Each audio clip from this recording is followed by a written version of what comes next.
It's WST Sunday Live, hosted by Hrabchak, Lyss Houde, and Jacob Stoller.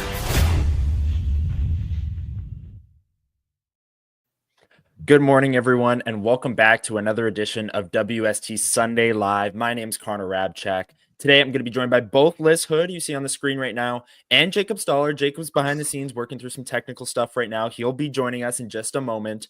But Lyss, how are you doing today on this Sunday? I'm doing super well. I am so fired up to talk about that game on Friday, man. Oh man, that was it was a fun atmosphere, fun game, fun first 2 minutes, that's for sure. And yeah, it's a fun time to be watching hockey right now. There's lots of out of town scoreboard to talk about. There's so much going on, and a game today, obviously. So it's gonna be a jam-packed show, because we've never said that before. Oh yeah, we have never said that. It's going to be a fun show. Thank you everyone who has joined us here live at 9 a.m. here on a Sunday. We really appreciate it. It's a game day edition of WST Sunday Live as the Jets are taking on the Vancouver Canucks today at 2 p.m. down at Canada Life Center, closing out a 4-game homestand. And I thought, Lyss, that they were wearing their heritage blues for all 4 games. I was wrong. They're back to their regular blues today. I know. I was disappointed. They don't usually do that. They usually wear it for like a stretch. Interesting. When the Jets posted their game day post, usually the logo that they use will be either the blue Jets logo for their blue jerseys or the heritage blue if they're wearing heritage. And it was the regular one today. So that was a tough way to start the day at 8 a.m. A bit of an aside. They do such a good job of rebranding their socials and everything down to JT's mic in the scrum. When it's heritage, it's heritage. When it's not, it's not. I'm like, this is impressive. I like it. And they always use game day pictures with the heritage fits and everything so that everyone kind of locks in on it. And it's a blast. Yeah, if you're going to lean into it, fully lean into it. And they do a great job of that. I 100% agree. Even the backdrop behind Scott O'Neill and the players when we're interviewing them after the game is heritage, and it's great. So thank you everyone for joining us. Let's dive right into that game on Friday night, where the final game in the Heritage Blues, I believe, of the regular season, unless they're going to bring them back for one of these games at the end, the Jets pick up a 4-0 shutout win against the New Jersey Devils. And it was, Adam Douglas mentioning that it's the jersey off our back day today. So that's a great point. That's why they're probably back in their regular jerseys, even though people would probably rather have the heritage. Yeah. But anyways, Lyss, what were your initial thoughts on that game Friday night? The Jets really got off to a great start, 2 goals in the first minute and a half. Alex Iafallo and David Gustafsson, and then just kind of cruised from that point forward. At least that's what I saw. What did you see? Yeah, I mean, I think it's one of those games that it's kind of hard to treat all 60 minutes the exact same. It's easy to say in hindsight, but this is how I felt in the moment. The game was over 2 minutes in, right?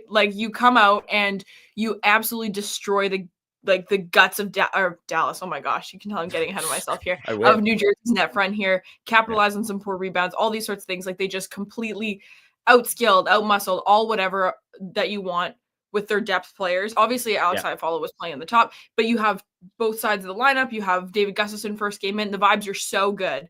For sure. And the game was over, right? So it ended up being a super fun game. Don't get me wrong. And, there's lots we can still talk about, but it's one of those games where it's I can't look at, the 10-minute mark of the second period with the same eye that you can in a tie game against a division rival or something like that. The Jets had that one in the bag pretty early on.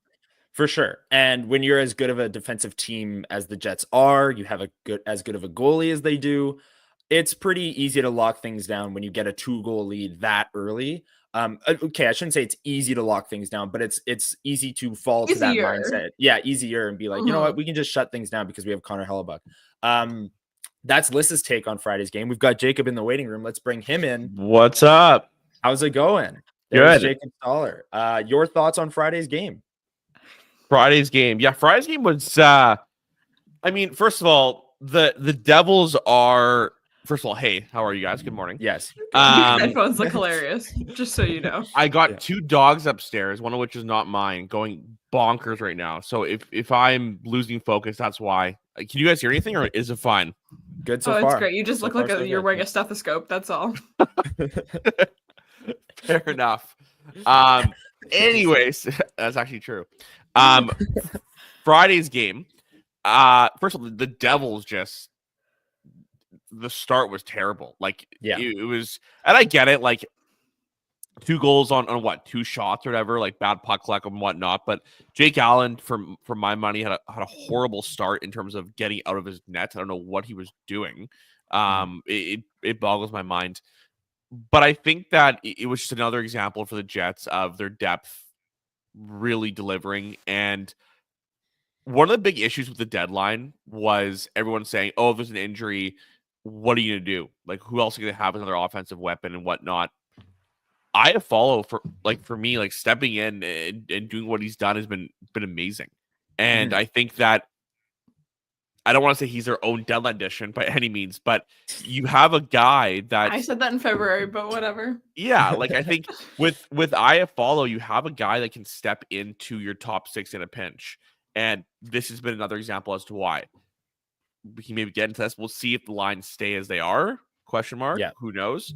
But I think that it was a really great game from them. Gustafsson as well. Just another example of even if they have an injury or two, like maybe they'll be okay. But yeah, I thought it was. I mean, I guess we're just so used to them winning. You can't get it too. That's the thing. Like too deep into it. It's like they're just a good team. They're just a really good hockey team. Crazy take. Crazy. Groundbreaking. This is what you come to WST Sunday Live for. We tell you that the Jets are just number one in the West. The Jets are a broken play team. I remember someone explained that to me. It's like if you make a mistake against the Jets, like they're going to pounce. Yeah. Well, and hockey is won and lost in the chaos. We've talked about this too, right? So it's like, structure will often, whether it's cancel it out, whatever sorts of thing, like the moments in hockey that decide games are when someone screws up and someone's able to capitalize. If you don't screw up that much, and if you can't capitalize, like, those are the big things that impact games. And 100%, you couldn't be more correct. And I think Gustafsson's goal is a good example of what you guys are both talking about there. The Devils have complete control. They're like regrouping, and then Brett Pesce just throws the puck into Simon Nemec's feet, and then it's on Brandon Tanev's stick, and all of a sudden it's chaos, right? And Brandon Tanev shoots it low. Barron is crashing the crease. Gustafsson whacks it home. Like that's just the Devils are fine in that scenario. They're down 1-0, but like they're regrouping in the neutral zone, and then they just turn it over in their own zone, and it's a 3-on-2 immediately, and the Jets take advantage. So I 100% agree. And let's quickly dive into Alex Iafallo and what you guys have seen in the first couple games here with him on the top line. He had 2 goals, 1 5-on-5, and then 1 on the power play. Lyss, what have you thought about Alex Iafallo? Give it to Jacob. Give it to Jacob. I know he wants to talk about this. Jacob loves Iafallo, so I'm the biggest Iafallo fan. There's so many people, Connor being one of them, other people that don't have a deep enough appreciation for Alex Iafallo. And I just think that oh my goodness. I would like the term Swiss Army knife is so overused. I don't even know. Yeah, I don't even know if I love the idea with using that for Vlad. He's used as a Swiss Army knife, right? He's used in different places. Is he efficient for each one? Can he actually open cans, cut wire? I don't even know what Swiss Army knives do. I should stop pretending. But Iafallo, for me, has filled just about every void. Like it's only 3 games. He has filled every single void, like stylistically and just practically every void that Velarde has left. He has filled so far. So that's where I'm at right now with him. I think that, I mean, he's got sneaky skill too, guys. Like I don't know if anyone else has realized that the last couple games. I even didn't. I remember when he scored that goal against the Islanders a couple weeks ago. I was like, damn, like that's pretty nice. And he's made a couple of nice passes down low that I was surprised by. My only thing with him, I'll say, is it sucks he's on his off hand. Like that's the one where he can forecheck and be there, but I just think there's a lot that is left on the table. Yeah, because he has to make plays off the rush with his backhand. Yes. Right. Yeah. I was going to make a joke that I think he has more backhand goals than anybody else on this team this year, but I think he has played a good amount of time on his off wing for pretty much. Good point, actually. a good chunk of the year. But no, I couldn't agree more in that, just because a guy is used in all situations doesn't mean that is what he is intended to do. Like Vlad Nemestikov, there is a type of line mate and a type of line that I would like to see him play on. Alex Iafallo, not so much. There's not like I'm like, I love him with X, I love him doing X, all those sorts of things. I totally agree. And there are shades of Matthew Perreault a little bit in that regard, where it's like, love it. You can plug him into some different pairings of forwards on this team because there are so many differences in the pairing. Like Mark Scheifele, the more I watch Mark Scheifele, I know I've been watching Mark Scheifele for whatever it is. Oh my God, I don't even want to know how many years now. But like the more I watch him, the more I'm like, there are very few players who play like this guy. It's very weird. Never mind players on this team. I'm talking players in the league that play like Mark Scheifele. He's just a very, very interesting hockey player. And Alex Iafallo is able to kind of pull and tweak different parts of his toolkit to match that. And I think, other guys in the lineup who have to move up or move down, they kind of are who they are. And Alex Iafallo, I feel like, has a little bit of that chameleon vibe to him every now and then. The one thing I'll say about Iafallo that I've noticed is I'm not going to get in the whole size thing, but just like Vilardi's ability to protect the puck is so exceptional. And it's not just because he's tall, but it plays into it, I find, a lot with using his body.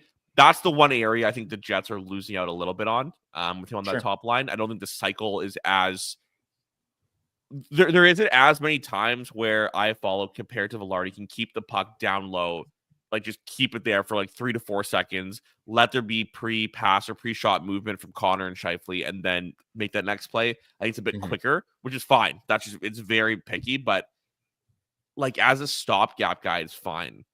Oh my God, like, yeah, good. Absolutely. Yeah. And you I do want to get into allow that Kyle Connor and Mark Scheifele to be Kyle Connor and Mark Scheifele. That's all you can ask, right? It's like the whole concept of like a backup goaltender, where it's like you just want a chance to win every game. That's all you need your backup goaltender to do. And this is the sort of thing where it's like you just don't want someone to go up there and force Kyle Connor and Mark Scheifele to play like some other weird style of defensive heavy forecheck hockey or something like that. And he's able to do that. Perfect Band-Aid. No notes on that. Yeah, and I've left this comment up here from Choices TK saying, Iafallo is the kind of player coaches love, consistent, and you always know what you're going to get from him. I think that is the main reason why Scott O'Neill chose Alex Iafallo to be the first guy to fill in for Gabe Vilardi on that top line. And I say that to ask you guys, Gabe Vilardi still not close to even working off ice, Scott O'Neill said yesterday or the day before. Do you think over the rest of the regular season here, we'll see a different player on that top line at some point? And if so, who? Good question. Load up. I was going to say, I'm going to venture to say yes, just in terms of like, you have X number of games left. Are you saying like a shift, or are you saying like a game? No, like going into a game, like a new look. Okay. Yeah. I might lean towards no. Just because I think the Jets also want a little bit more of a sample of Ehlers Lowry. I think they want to give that a little bit more runway if they can. I think they don't want to split up Perfetti and Nemestikov. I think that's a pairing that they're going to try and keep together if they can. And then after that, you get down into more of the guts of the lineup. Mason Appleton will not be up there, and Nino Niederreiter I don't think makes any sense up there. So like I am going to venture to say probably not, barring any really goofy poor results. They're not married to that line the same way they are to Connor, Scheifele, Vilardi. If that line gets caved for the next 3 games, absolutely I could see them making a change, but I don't foresee that happening. So yeah, down a goal in a game or down 2 goals late in the third, I could see them putting Ehlers on the top line as kind of like a, push in case of emergency kind of thing. If they're trying to get back into a game. But I agree with you, Lyss. As long as they're winning games or as long as they're leading a game, they're not going to take a defensively responsible player off the top line for Nikolai Ehlers or for Cole Perfetti, who is defensively responsible, but a different look for sure. So, Jacob, do you agree? You don't think we see anyone else? I think that's what it's going to be. I follow. Think about the alternatives. You go with Nino, who is not as good as Iafallo at forechecking. Right. And also very streaker scorer. And then also not as good of a passer. Right. Appleton, right shot, but don't think he's got the the passing and just the little soft touch to play with Scheifele and Connor. Mm-hmm. Someone in the chat, and also Connor, you mentioned to the car the other night, Perfetti, no shot. That makes no sense. Okay. Why would they put? All right, open up. Let's go. Why would you put? Scott Arniel said it better than I ever could. Why did they put Iafallo there instead of Velarde? What was the reason? Yes, for meat and potatoes. I agree. And if that's what you're going for, and that's then if Cole Perfetti. He's meat and potatoes, Cole Perfetti is like, I don't want to say caviar, that's too, but like some yeah, he is caviar. I'll say it if you won't. He's some sure. Yeah, of course you think he's caviar. Some bougie entree. Like, you're not putting that on there to complete a meal. That's a whole other meal, in my opinion. Sure. Doesn't make sense. I kind of like that analogy. Like, you're putting him on his off wing, which I get he's played predominantly on his right side. Yes. But in this role, he has to be first on pucks. He's getting better, but still he's not the fastest. He's fine at one-on-one battles, but I just not here for it. Yeah. No, I feel like that's fair. Yeah, like I killed you to a core. No. I don't think he's a better option than What did you say? I said, but I killed you to a core. That there's no Perfetti on the top line. Yeah. Well, yeah, okay, but here's my thing is I totally agree with the concept of like it's a different meal, right? Like that, and it's a good meal in its own right. It doesn't need to not be eaten. I need to give up on this analogy. I'm sorry. We are in galaxy. No, but it's like it still has value elsewhere. Like, you know, like and if you can still find a way to No, now I'm talking about the player. Okay, the player. Sorry. Like, I'm lost. You're not trying to move all these guys around just to make the top line work. You need all four to work, right? So it's like, what? Say that was an option, and say that was gonna maybe work. All of a sudden, you have a third line of like Nemesnikov and Appleton and Niederreiter, and I just feel like you lose a little bit of the impact of some of that middle six shakeup that they have right now. Like, I just don't really see that being a line that serves a lot of utility in the way the Jets like to play. Yep. Yeah. I like, look, Arniel said it before. Sorry, Connor, but Arniel said it before. We need, when he talked about Perfetti, Nemesnikov, Ehlers in this vein, he said, we need to have, you know, I'm paraphrasing, but we need a line that can basically produce besides just Scheifele and Connor's line. Right. So I don't think loading up even in the wake of an injury helps that situation.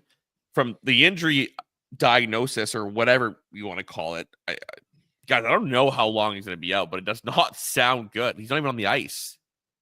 Velarde? Yeah. So we're looking at a couple on the games ice either.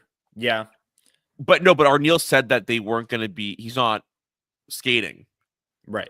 For a while, like, but anyways, sorry, we'll get to that. But the point I'm making is to give you guys a counter argument. Maybe because there's so much time left, they do try something. But they like the other three lines, so I think they're kind of in a bind there too. Well, and also I think the other thing that's hard is that like lots of time trying stuff out. Wins matter more now than they did 2 weeks ago with Dallas cooking up the way that they do, right? Or the way that they are, right? So I think that there also is that element of you still really need to win games. For sure. And we can get into the standings now. We'll move on from the line conversation.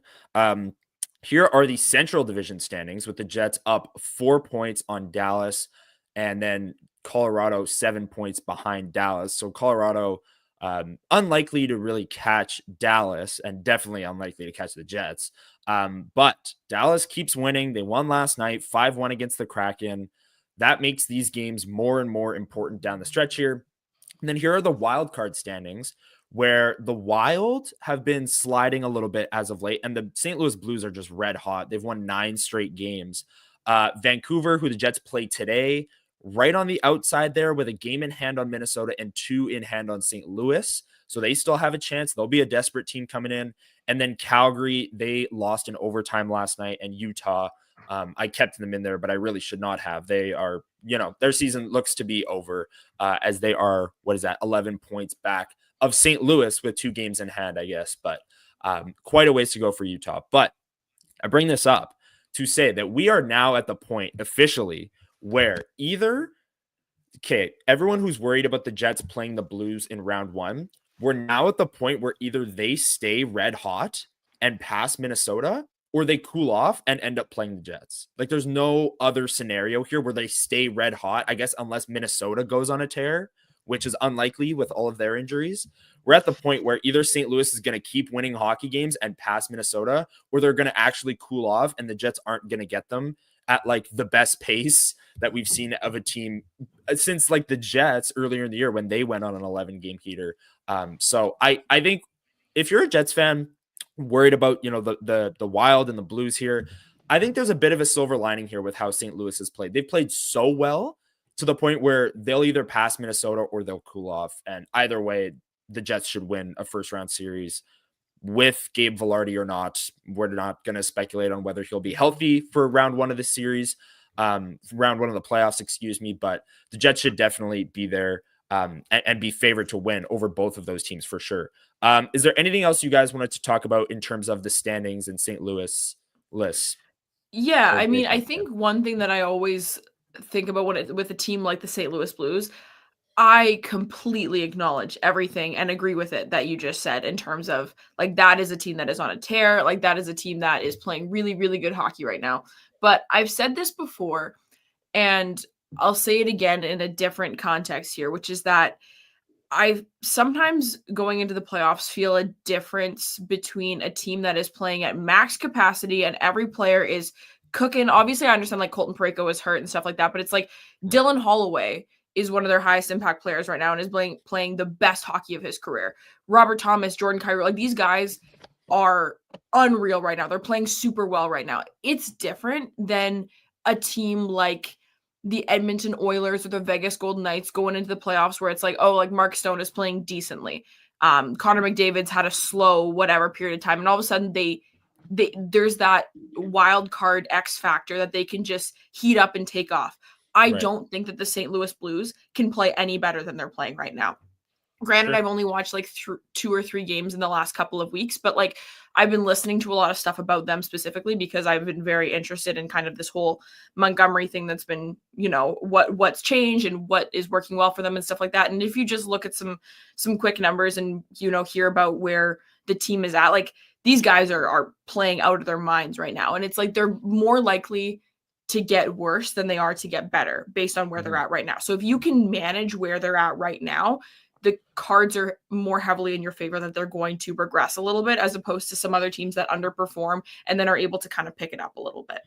Yeah, and I see some people mentioning in chat also that the Jets could slide to second and play Colorado. That is obviously the doomsday scenario. Like nobody wants Colorado in round 1, especially with how well they're playing. Having said that, St. Louis went into Colorado and won yesterday. So I don't know. It's obvious that the Jets want to get the 1 seed and get one of Minnesota or St. Louis, not Colorado. And if they get Colorado, there's some people in chat also saying you got to beat the good teams anyways. So yes, you want the easier matchups, but you're going to have to go through Colorado at some point, even if you get the 1 seed, right? So a lot of scoreboard watching down the stretch here. I know Dallas plays Seattle again in Seattle again. So like a back-to-back against the exact same team. That game is Monday night. So the Jets play today. Then Dallas plays tomorrow. Then the Jets hit the road for a 3-game road trip starting in LA. And then I don't know where Dallas goes from there, but I do see some people mentioning in chat as well. Dallas is a really easy schedule the rest of the way. They play Minnesota and Winnipeg as the only 2 playoff teams. The rest are not playoff teams. Minnesota barely a playoff team. I don't even know if I'd count, like they're technically in a playoff spot. The last 2 months, they have not played at a playoff pace. But anyways, that is where we're at with the standings. I do want to talk about Connor Hellebuyck before we move on here. 24 save shutout on Friday night. His 7th shutout of the season. That's a new career high. He's getting, some more Hart Trophy recognition, at least down the stretch here. Leon Draisaitl just came back into the lineup yesterday, but that 2 weeks goals that he missed, and then he scored twice and had a primary assist, of course. So it's down the stretch here. It's going to be really interesting, this MVP race between McKinnon, Hellebuyck, and Draisaitl. Where do you guys think Connor Hellebuyck is at after picking up his 7th shutout, league leading 7th shutout of the season? He's the most valuable player in the league. I think there's no doubt about it. Like, if you humor me this, would you rather have a player, like, what's more valuable? Let's get this definition. Like, let's get this technical. A player that's over a point per game significantly, McKinnon, Kucherov, Draisaitl for a season, or a player that is for 75% of the season going to give you exceptional goaltending. And of those games, pretty much every game, you're virtually a lock to get over 900 goaltending, 7 shutouts. Every metric as a goaltender he's been exceptional at. He's a workhorse. That to me is more valuable. So I just, if there's ever a year for him to win it, it's right now. I agree, but I want to bring up a point that Thomas Drance brought up the other day, and he was talking about, and he had a very articulate way of explaining basically when talking about Hart nominees and who should win the Hart and whether a guy should be considered and whatnot.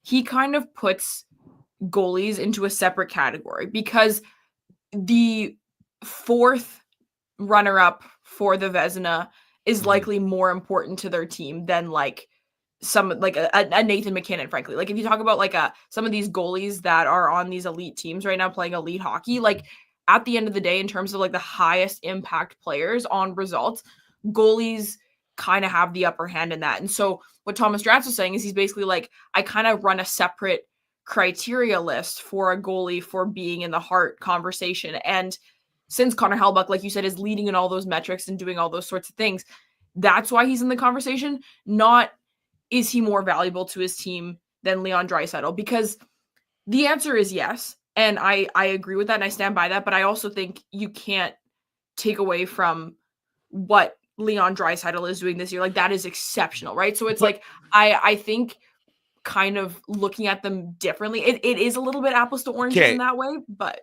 listen, one thing I'll say, I do hate how the Hart Trophy is like, well, this person's more valuable because and I do generally hate that logic, even though I myself just used it. All I'm trying to say is if there's ever a year to sort of separate the cluster of really good seasons, that's where I think there's some merit here. And I agree with you on that for sure. I don't think a goalie has like this, the whole concept of like, okay, say they're different criteria, then you could look at the Vezina in its own kind of light. Like he's had the Vezina locked up since October. And like, how do you get more valuable as a goaltender than that? And that's kind of what I mean is like, you know, Logan Thompson would never, you can make this debate that he is so valuable to the Capitals because they're the first or second place team. They've only lost like 4 times with him, right? And you could say, oh, like how do you get more valuable than that? It's like, yeah, but he splits the workload, right? So the point I'm trying to make is there's a lot of that stuff with goaltenders. I think you could pick apart. Hellebuyck plays like every freaking game, guys. So we've talked about it like as a potential negative, but I don't know. I just think that it'd be a real shame. I'm not discounting what Draisaitl is doing. I just think that it's a real shame. Let me back up. Connor, we were talking about this in the arena. Like, Lyss, like, of Josh Morrissey, Kyle Connor, and Connor Hellebuyck, which player do you think has the least jersey sales? Connor Hellebuyck. Kyle Connor. No. I think it's Connor Hellebuyck. Yeah. Let us know in the chat what you think. Out of Kyle Connor, question. Josh Morrissey, and Connor Hellebuyck, who has the least jersey sales? I say it's Connor Hellebuyck. Do you guys agree that Josh Morrissey is the most? Yeah, I would say so. I said Kyle Connor was I think Morrissey. I think Morrissey. Yeah. But anyways, the point I'm making, I'm going somewhere. I promise you my brain is going somewhere with this. Okay, Lyss. Yeah, I have a theory. A lot of the times, I think even the greatest fans of hockey or people that like the sport, we don't care about goalies that much. We don't. Jersey sales, there's never... We have... In this market, we have the best goaltender on the planet. And I don't think that there's a lot... Like, I don't think Hellebuyck is a staple the way that Patrick Laine was when he was here. I disagree with the chat from what I've seen. I walk through the concourse every game. I thought it was for I don't think that Hellebuyck has the most jersey sales of those 3. I really don't. Yeah. I really don't.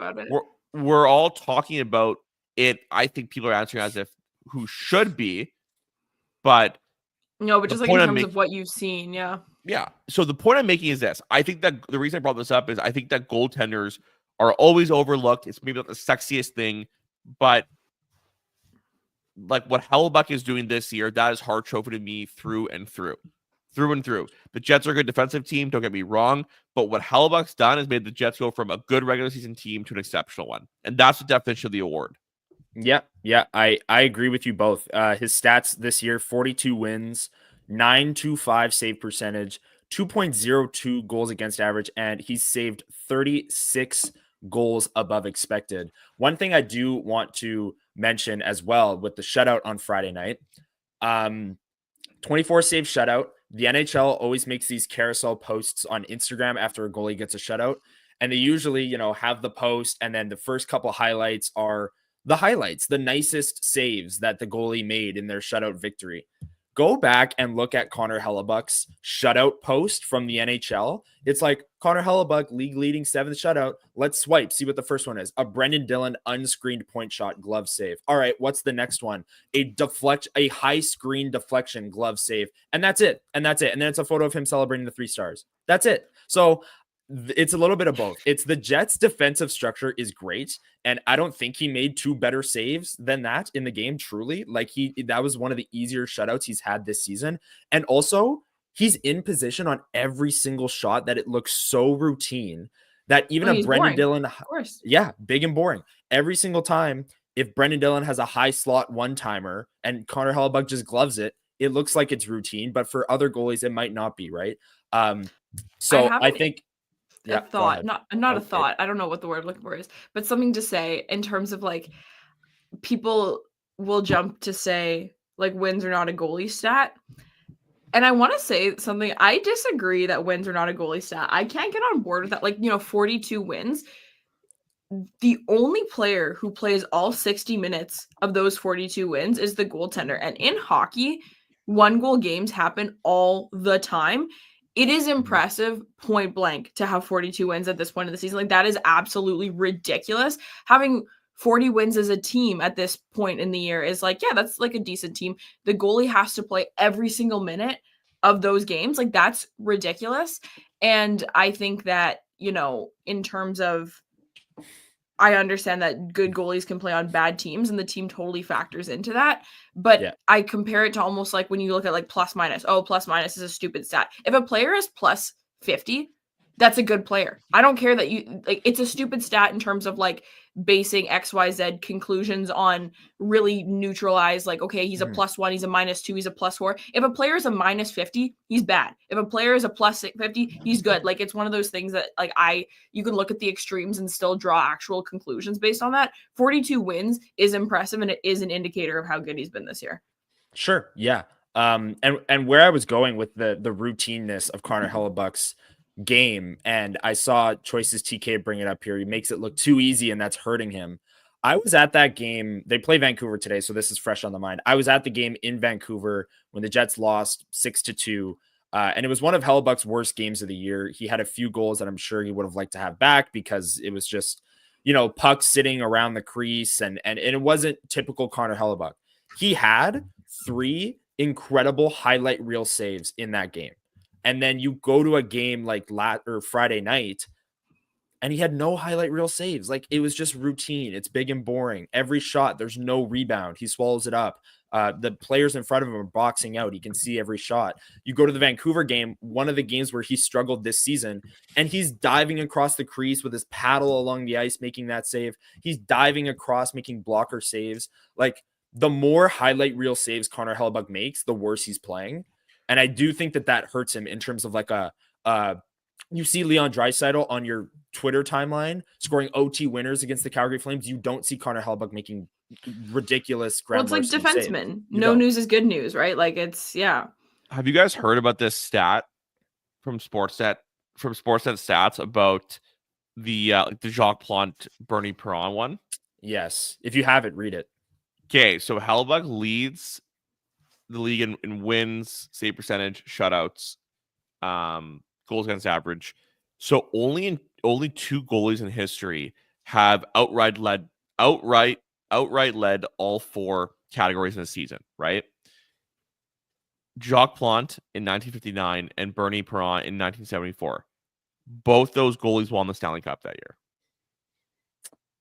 Jets for the cup. So Plan the parade. So do you guys think the parade comes down Main and then turns onto Portage, or Portage and then onto Main? Like, which way do you think it goes? I think it starts with the Iceplex. Okay. And it goes make it down Portage. It goes all the way down Portage. Anyways, that is an incredible stat. All the crazy Connor Hellebuyck stats this year, and then it's like goalies from the 50s or like from even earlier than that. It's ridiculous. And yeah, he's my Hart Trophy winner. He's all three of our Hart Trophy winners. And I mean, hey, we're here on Winnipeg Sports Talk Sunday Live. We got to give our guys some props for sure. But also, I do think he'll win. An argument as anyone. You do think he'll actually win it? Mm-hmm. I don't think so. I don't think he'll actually win it. I think he will. McDonald's breakfast bet. Lyss, I'll do this one with you. Because Jacob and I have had some. Okay, I don't think Connor Hellebuyck included. Oh my god! Wait, do you owe me one, or do I owe you? Where are we at on the debt? I feel like you guys canceled each other out at one point. We have one pending. Oh, Logan Stanley playoff game. Yeah, which that's what it is. Which is taking a turn. Which has taken a turn. Sorry, make your McDonald's bet with Lyss. Yes. I interrupted. So while I think Connor Hellebuyck should win the Hart Trophy, I am saying that he won't. That I want to make that very clear. Lyss is saying that he will. I want 2 hash browns. There we go. Just kidding. No, I don't. Okay, I need my thing. Jacob's is 2 hash browns. I want a large sugar-free vanilla iced coffee. Sure. I want that too. Let's do it. Sounds good. I want 2, Connor, and I'll give one to Jacob, and we'll sit there watching Connor Hellebuyck get handed the heart, and we'll laugh. I want to go in and just do 55 burgers, 55 shakes from I Think You Should Leave. Just on your card. On Connor's Ali Bennett's completely taking a turn. Like there you go. Big time. Anyways, let's get to trending up, trending down. And I know Lyss has to bolt. So while we get to trending up, trending down, we're going to say bye to Lyss. Enjoy the game today. And we'll see you next Sunday on the next edition of WST Sunday Live. And you wrapped up season 1 of Chell Chit Chat. So maybe on the way out, plug your latest episode there. Yeah. Yeah. Well, I mean, I put out my last episode of the season on Friday. I don't. They're on the kitchen table. You have 25 hats behind you, and not one of them is the one that you created. No, it doesn't go on the wall. It doesn't belong on the wall. But maybe you'll see. That's why I have to leave. Actually, maybe you'll see something coming in a couple days. But last episode of the season was posted on Friday. Talked about some fun hockey stat stuff with Shayna. It was such a fun conversation. Shayna Goldman from The Athletic, one of my favorite people because she speaks so candidly about some of the most ridiculous, complicated topics in sports. So we had such a fun time, and every single episode, they're evergreen episodes. They will always be helpful. They'll always be a good resource. So if you want to check those out, I encourage you to do so. Leave a rating, leave a review, and all that fun stuff. But yeah, thanks, and I will see you guys next week. Yeah, see you next week. Thanks for stopping by this morning. We really appreciate it. There is Lyss Houde, and now it is just Jacob and I, and we're gonna slide right in to trending up or trending down. This is a segment where we outline who we think is trending up or down for the Winnipeg Jets over the past week of play. If you're here with us live on YouTube, we've almost got 300 people in here. Thank you, everyone, for joining us. Make sure you hit the like button on the stream and drop your picks in the comments below for who you think is trending up or trending down. Jacob, we cannot pick Josh Morrissey, Dylan Sandberg, Mark Scheifele, and Hayden Fleury. Those players are off the board. We said them last week. That really upsets me. That really upsets you? Yeah. Were you going to take, I think I know who you were going to take. Scheifele? Yeah. Yeah. Okay. Well, anyways, we can't take him. He's off the board. So you start with trending up. Who's your pick for trending up this week? I'm going to go with Cole Perfetti. Nice. Yeah. I get it's an easy one. It's probably no different than what we talked about the last couple of weeks with Cole Perfetti. Like there's nothing changing with it other than you look at the last week, the Washington game was just, to me, so good.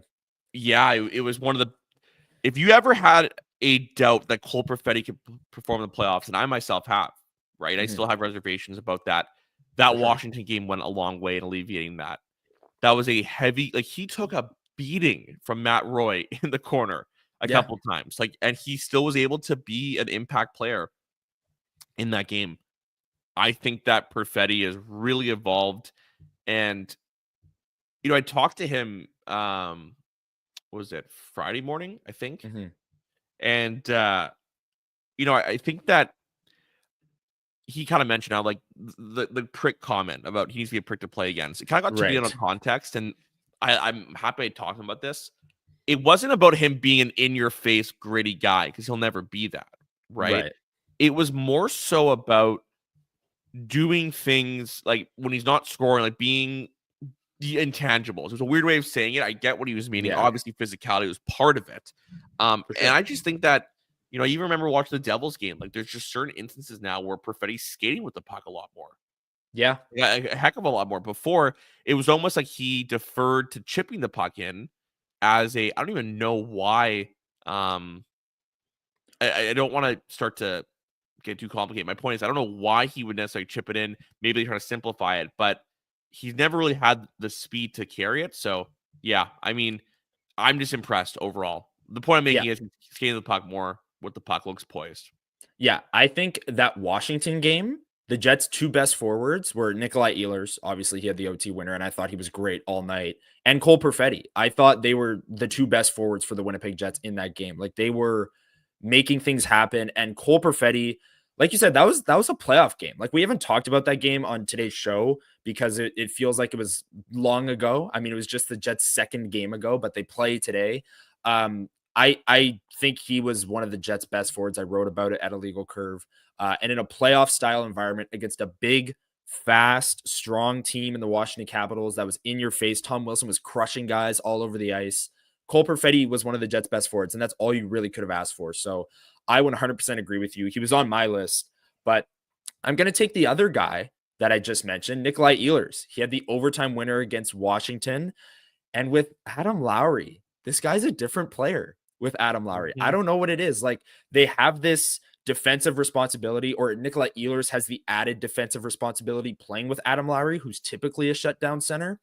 And you asked Scott Arniel the question, Jacob, after the Washington game, I believe it was.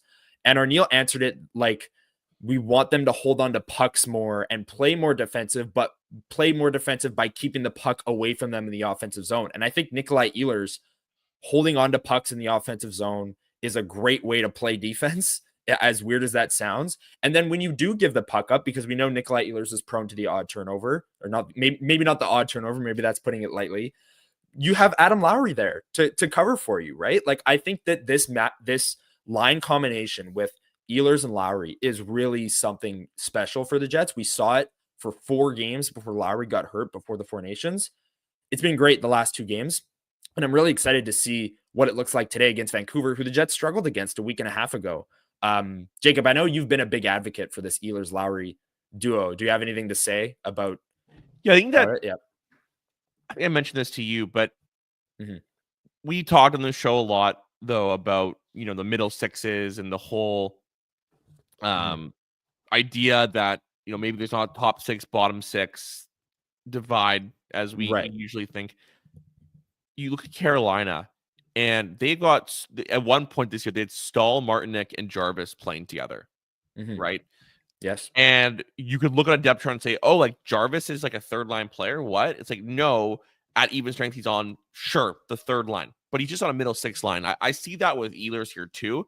And Ehlers is not as good of a defensive player as Jarvis, don't get me wrong. But the speed and the way that he's able to bring that fire versus fire sort of matchup, right? Where he's in those minutes, Lowry's line's able to tilt the scales in their favor and spend more time in the other zone. Yeah, he just makes that even more so, and that's a dangerous combination, in my opinion. The one thing, like, we're gonna see, time will tell how Ehlers plays in some of those games where the turnovers really make you pay.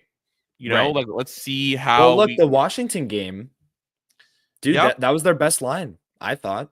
And yeah, that's a playoff style game, big game. Yeah, I don't know. And Nikolai Ehlers was the Jets' best. I'm more so mean. Let's see how mirrored they are to the idea. The Jets, once mistakes happen and other teams pay, right? Does that make them go back to Larry Appleton, which I think he just got a bolt in the sun. I think I've seen enough of that line. I think so too. And I'm excited to, the You gotta game adapt. today. Yeah, you do. And this is ultimately a good thing. All of this is ultimately a good thing. 100%. That if the Jets went into the first round with Nino, Lowry, Appleton, and Ehlers, Nemestikov, Perfetti, and lose 4-1 in game one, you have something else you can go to. You have another option. So ultimately, this is all a good thing. Trending down. I guess I'll go first because yeah. I'm gonna take Eric Comrie because technically he played last Sunday, which we didn't cover. So again, the Jets beat the Caps and then the Devils. It's tough to that's over the past week of play, is what I'm saying. Eric Comrie start against the Sabres. Oh, yeah, right. Because we had the show Sunday morning, right? And then they played that day. Fair, yeah. Fair. Now you're on board. I'm taking Eric the Comrie. backup goalie. I was like, yeah, what? oh yeah, all day. Well, who else am I supposed to take? This is fair. Okay, no, I'm here for this take. Go. Yeah. I'm here. Okay, Comrie got up 4 or 5 goals on 15 shots or 16 shots. He was not very good. Not very good. Some of them were from far away that you would expect. Connor Hellebuyck to make that save. Obviously, we talk about Connor Hellebuyck in the Hart Trophy conversation. Eric Comrie, not a Hart Trophy candidate, but still an effective backup. And I think he's had many better games than the one on Sunday against Buffalo. And I think the Jets deserved a better fate in that one. And when you look at Dallas right behind the Jets and you look back at that Buffalo game, the Jets played so well in that Buffalo game and did not come away with the 2 points, which will sting. And it makes, these games down the stretch even more important. So I'm going to take Eric Comrie for trending down, even though it might be some people in the chat might not love it, but it's over the past week of play. So it's within the rules. He is trending down. You're not wrong. So Thank you. Anyways, you're up. I don't think among the names you said, that this was included, but please correct me if I'm wrong, which you will. Nino? Nope, he was not included. You can say him. Still trending down for me. Okay. I get he broke his goal streak at some point. Off of a defenseman's skate. Oh, that goal was... Yeah. Sorry. He's been playing better. I liked his game Friday night. Okay, wait. Let me scratch this. Let me totally No Nino. No Nino. I'm going to go with... This is why... Hayden Fleury. He was said last week. I'll let you say it, though. This game is ridiculous. This game is... I'll give it to you. We're going to get to a point where trending down in the playoffs is going to just be trending down. Like Mason Appleton. Why? We've said all the goal scorers. yeah. Everyone has been said. Great segment. Trending down. Brought to you by No One Yet. No One Yet. Yep. I will say Hayden Fleury. Okay. Because a lot of people in chat saying Hayden Fleury. So whatever. We're gonna bend the rules. Save though. Jacob needs to get his stuff together. Being me. Hayden Fleury. Not only has Stanley played a lot better for his standards. Yes. Fleury is just the problem with Hayden Fleury, and people don't really recognize this because for whatever reason, because of the Stanley discourse, we've conditioned our brains, a lot of people, to glorify Hayden Fleury. I think that the problem with Hayden Fleury is the turnovers are pretty apparent a lot of times. Sure. I don't like his defensive zone coverage more often than not. And recently, Stanley's been better by his standards. So for that reason, he may be owing you a McDonald's breakfast and Hayden Fleury trending down. I think Stanley could be the number 5 or 6. It's looking like it. It's going to be interesting because Stanley's in, obviously, with Colin Miller on that third pair, and Colin Miller brings an element of foot speed. But if presuming Neil Pionk is back for game 1 of the playoffs or even before that, and Luke Shen is the one that slides down to that third pair, they go back to Fleury to get more foot speed on that pairing? I do agree with you though. Stanley and Shen would be a nightmare. They're just not fast enough, I don't think. As a third pair. Yeah. Burn. And that's having said that, I agree with you that Logan Stanley, the 2 games he's been back in, or maybe it's 3, has been better. He's been better. He's been good. He was on my list for trending up.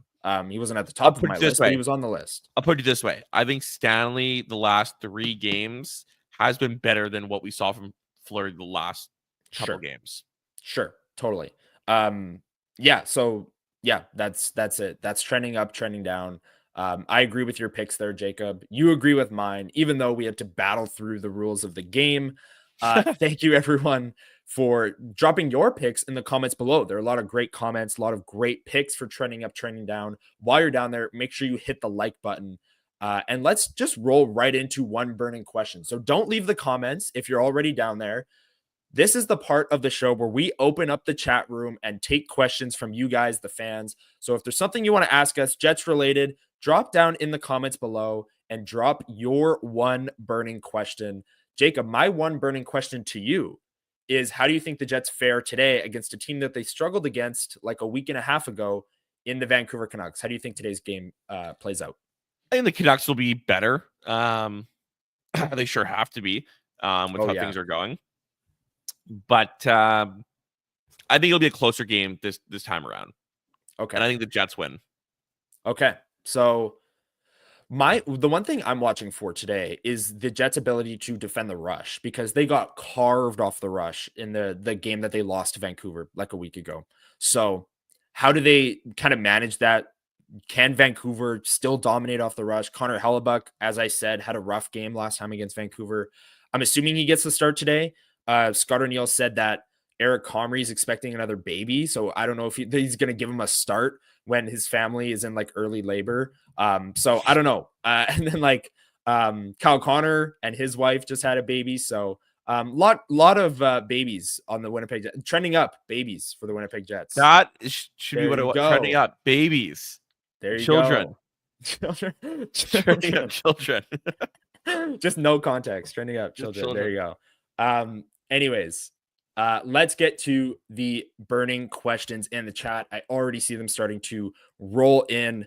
Who should start between the pipes today for the Jets? I think it's going to be Connor Hellebuyck. And then maybe they go to Eric Comrie on Tuesday against LA. I don't know. Should it be Eric Comrie today?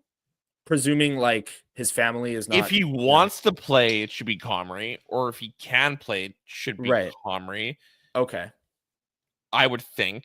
I don't know. That's a tough one. Yeah, it is. I would say who will. I think you're right. It's probably Hellebuyck. Could be wrong, but me too. Yeah, that's where I am as well. Any Pionk sightings around the rink? Pionk is around the rink, starting to do some off ice work per Scott O'Neill. But yeah, that's really all the update that we have. He's not skating yet. And yeah, we're 9 games away from the playoffs now. So as soon as these guys can come back, obviously is welcome.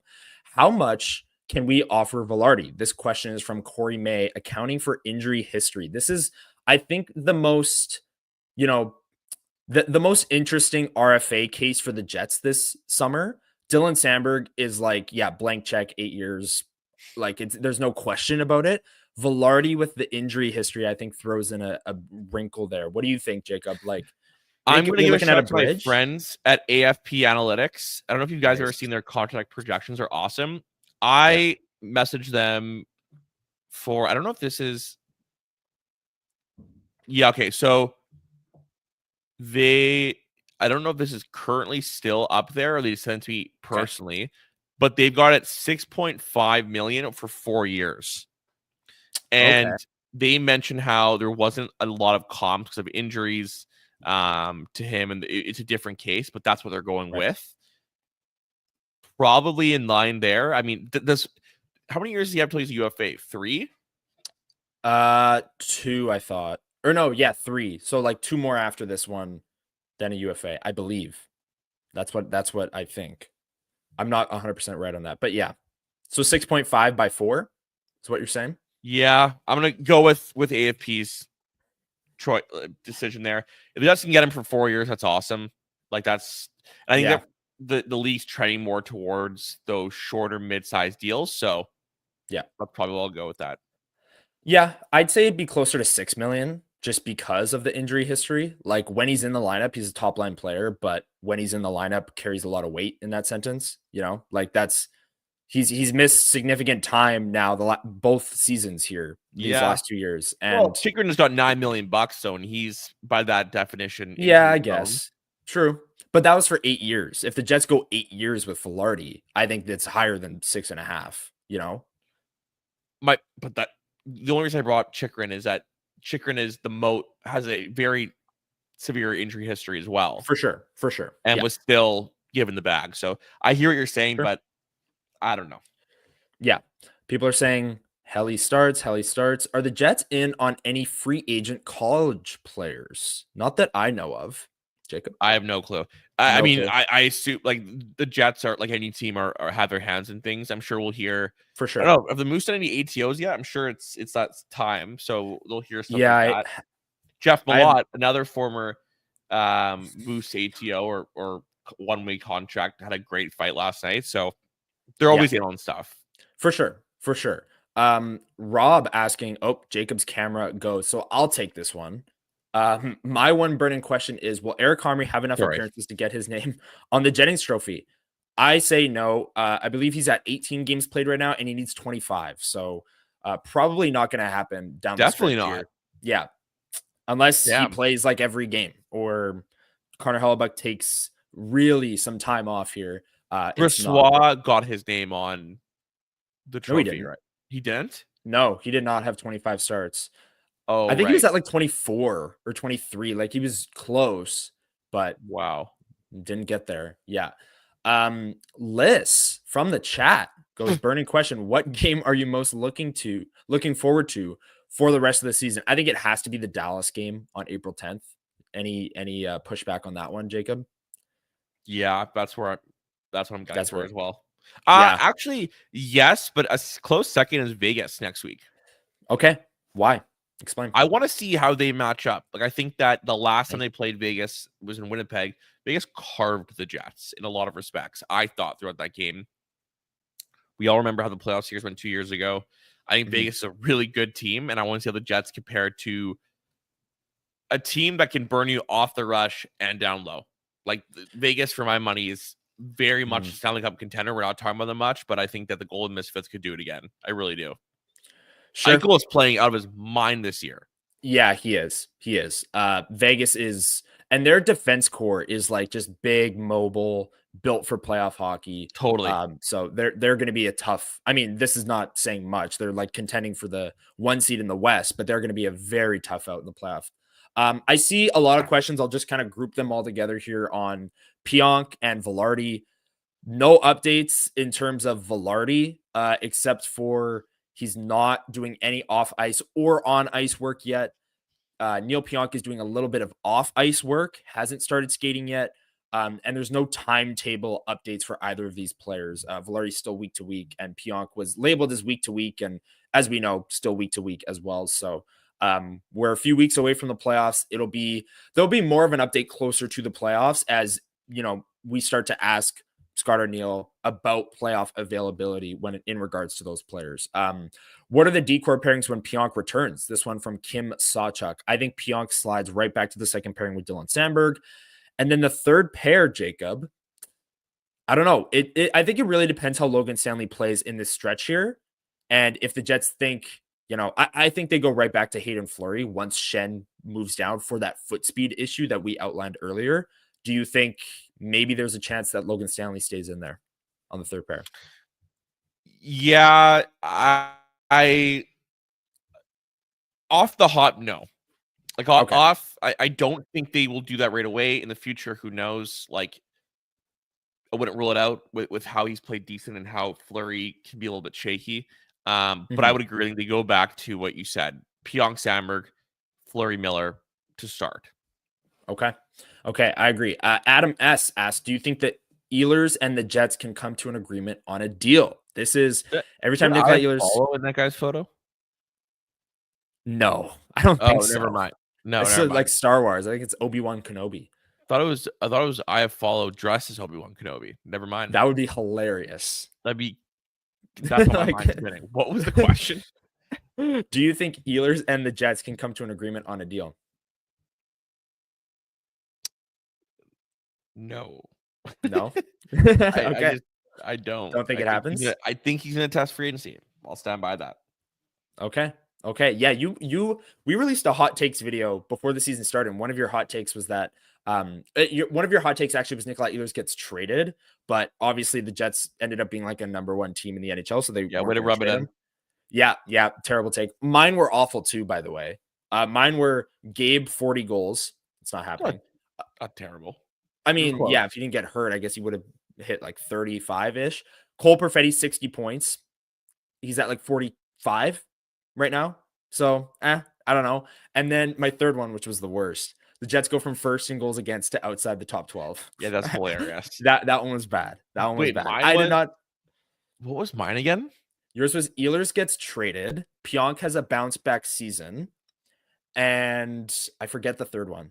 Yeah, the Pionk one, not bad. Not bad. That one I think was the only correct one. I don't remember what your third one was, but wasn't that notable? Yeah, I can't remember. That's why it was hot takes. That's why it's hot takes.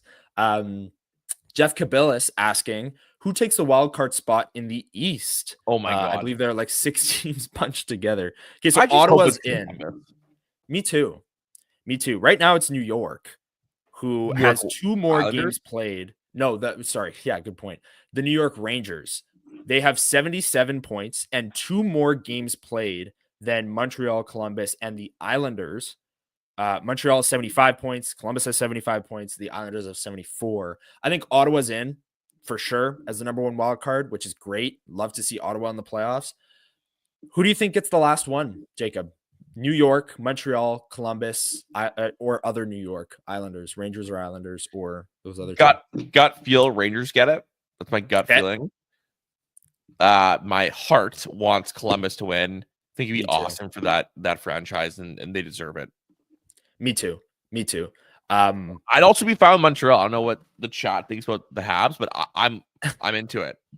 I'm into it too, just because like there's the Canada-US game at the Bell Center for the Four Nations, and that barn was like so electric, and like playoff hockey in Montreal would be awesome to watch. So I'll agree with you. I think Montreal gets in, and I hope it's Columbus, but I just really don't want it to be the Rangers because I just feel like they're just like limping in, you know. I mean, all of these teams are limping in their last 10.